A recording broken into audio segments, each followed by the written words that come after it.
सिंधुदुर्ग आणि सिंधुदुर्ग जिल्ह्यातील दोडामार्ग तालुका आणि दोडामार्ग मध्ये आपल्या सगळ्यांचं जगाचं आणि विशेष करून आपल्या कोकणाचं सर्वांचं आराध्य दैवत आहे। या आराध्य दैवतासाठी आपण सर्वांनी घोषणा देऊया। बोला छत्रपती शिवाजी महाराज की जय, छत्रपती शिवाजी महाराज की जय, संभाजी महाराज सगळ्यांचा संभाजी महाराजांचा जय असो, छत्रपती शिवाजी महाराजांचा जय असो। या ठिकाणी उपस्थित असलेले सन्माननीय या नगरीचे प्रथम नागरिक चेतनजी चव्हाण साहेब, नगराध्यक्ष साहेब, त्याचप्रमाणे त्यांची सर्व टीम, त्याचप्रमाणे आमच्या बरोबर आलेले हायकोर्टचे ऍडव्होकेट सन्माननीय अनिलजी निरोडेकर सर, त्याचप्रमाणे नाईक साहेब आहेत, ज्यांनी या ठिकाणी ही जागा आणि संपूर्ण आम्हाला मार्गदर्शन केले।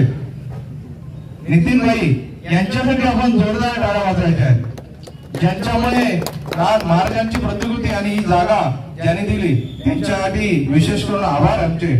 आज छत्रपतींबद्दल बोलायचं म्हटलं तर अनेक गोष्टी आहेत, पण आपण बोलू तेवढं कमी आहे, कारण छत्रपती आणि छत्रपतींचंच रक्त हे आमच्या प्रत्येकामध्ये आहे। मला असं वाटतं की कोकण भूमीमध्ये छत्रपतींनी आज जी काय तयार झाली त्यावेळी केलेल्या कर्तृत्ववान काही गोष्टींमुळे आपल्याला विशेष भागाची ओळख झाली आणि मला असं वाटतं की छत्रपतींचा पुतळा आणि त्याचा खरोखर जर हे नियोजन कोणी केलं असेल तर सन्माननीय चेतनबाई आणि त्यांच्या पूर्ण टीम साठी आपण जोरदार टाळ्या देऊ।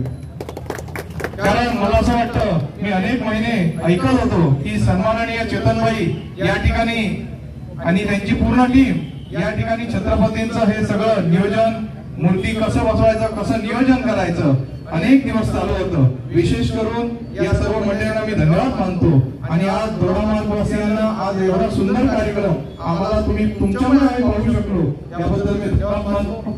यानंतर भविष्यातही या ठिकाणी कोणताही कार्यक्रम असेल तर छत्रपतींच्या कार्यक्रमाला आपण सर्वांनी एकत्र येणं ही काळाची गरज आहे, त्यामुळे आपण शेवटची घोषणा देऊ, बाकी कार्यक्रम आपले चालू राहतील। छत्रपती शिवाजी महाराज की जय।